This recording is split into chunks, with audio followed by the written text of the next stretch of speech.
Nabigla ang lahat ng mga residente sa sitio Tukbil ngayong gabi dahil ayan, ang kapal ng usok mga kabarangay, kita-kita nyo naman, at ang mga nagdadaan saan ka madalang diniklapan? Saan ka? sa dinadaanan dahil sang-ayon sa mga residente dito ay nagliyab at dumiklap ang kuryente ng internet line diyan sa may tapat ng Kilaos Bakery. Dahil sa hindi malaman kadahilanan ay kung bakit nagliyab ang dalawang nag-uugnay na linya ng internet line dyan. At hindi na malaman kung bakit at anong ang naging dahilan kung bakit. Saan banda? Saan banda? At ang ginawa ng ating isang barangay lupon na may-ari nga ng bakery shop at Saan banda? ang isang lupon din, dalawang lupon ay Alin din ang umano, alin diniklap? inisprayan ng what we call this, mga kabarangay, yung ano nga tawag doon? Anong tawag doon sinispray pag may sunog? Yung may plastic na yun. Oo. Yun na lang pirate ship. Yun ang nagdiklap. Fire Pero hindi extinguisher. kuryente yan. Ayan, nagtanong pa ako dahil ako Kaya ng mga pinari, baka kabarangay. maabot na kuryente. Emergency fire extinguisher at awa naman ng Diyos ay naapula ang nasusunog na kable.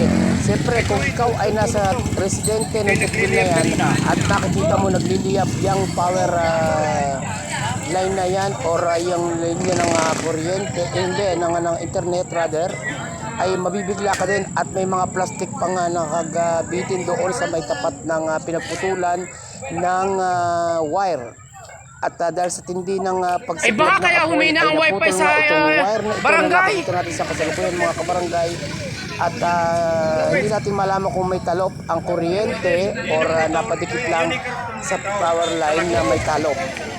Nagtataka lang tayo kung bakit ano ang pinagmulan yan.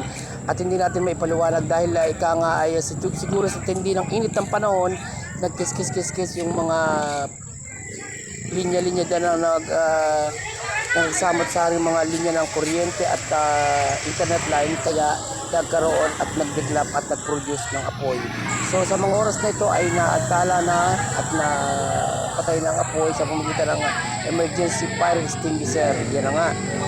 At talaga namang ika nga ay nagkaroon ng kapahingahan ang pag-iisip ng mga residente riyan dahil naapula na ang apoy na magigisa na ng malaking sunog dahil ang mga tao diyan ay ultimo mga residente, ultimo mga nagdadaan dyan ng mga motorista ay nabigla dahil nag-aapoy ang linyang yan. Kaya medyo madilim at hindi natin nakikita at nakalimutan natin magdala ng emergency light upang maliwanag na makunan natin ng ano, dahil nabigla nga rin kami at nandito kami sa barangay hall. Biglang tumawag at tumaan sa sakyan na sabi may nasusunog daw na power or hindi nga maintindihan kung power line yan or internet line. Yan, ano yan? So, awa naman ng Diyos ay naapula naman ang apoy at hindi naman natuloy dahil nga sa saklolo ng ating dalawang lupon at ng mga residente rin nagtulong-tulong. And thank you so much for watching.